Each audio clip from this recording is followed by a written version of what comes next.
Welcome to Daily Plunge. We are in the Gospel of Luke, chapter 21, verses 20 through 28. Now, we are looking at these chapters at the end of Luke in light of, or in the perspective of, the advent of Jesus, right? The second coming of Christ as Lord. Now, in this passage, he's speaking about the end times. He talks about how Jerusalem will be surrounded by armies, and that's going to happen in 70 AD. Jerusalem is going to be toppled. Israel is going to be overrun by the Romans. And he says, when you see that happen, the desolation is near, and he warns them not to go into the city. As we think about our day and age, I think about Jerusalem as the church, and it's surrounded by our enemies.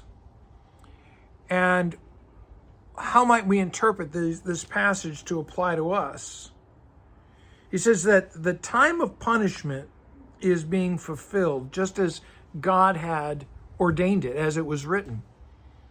And we want this world to just continue to churn on, even though this world rejects the Lord, rejects his dominion, and seeks to usurp his role as God, right? So the punishment is coming. And how dreadful it will be in those days for pregnant women and nursing mothers. And I think about how in our own time, I think many people dread raising children in our day and age with the way the world is. He goes on, is that there will be great distress and wrath against this people, and they will fall by the sword, and the wrath of God will come against this world. These people who say they're Christians but only dabble in it, that it's just something they put on every once in a while, they're going to be judged by the Lord. And he talks about how people will fall by the sword. And the truth is that, there's all kinds of ways that people die in this world.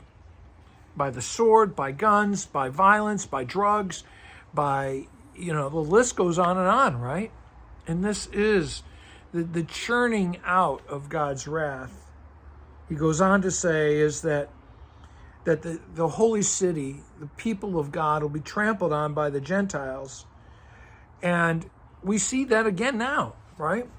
The church is trampled on by the unbelievers. And we are not to lose faith. He says, that there's going to be signs in the heaven, anguish between the nations. There's going to be the roaring, tossing of the sea, perhaps hurricanes, right? And people will faint from terror and dread what is coming. The whole cosmic order is shaken. And I want you to think about how we live in a political and economic order that constantly is using fear to keep people in line. I want you to think about how we live in a political and economic order that is based on fear. It does not give peace, does not give hope. And he says, at that time, you're going to see the Son of Man coming, and to lift up your heads, because he's going to come with great glory. Lift up your heads. Here comes your salvation. Our salvation will not be in the things of this world. There's no political party that's going to save us. It is Jesus Christ alone. Amen? My friends, I hope you enjoyed this teaching. If you liked it, please subscribe. If you found it interesting, give us a review. Thanks a lot. Have a blessed day.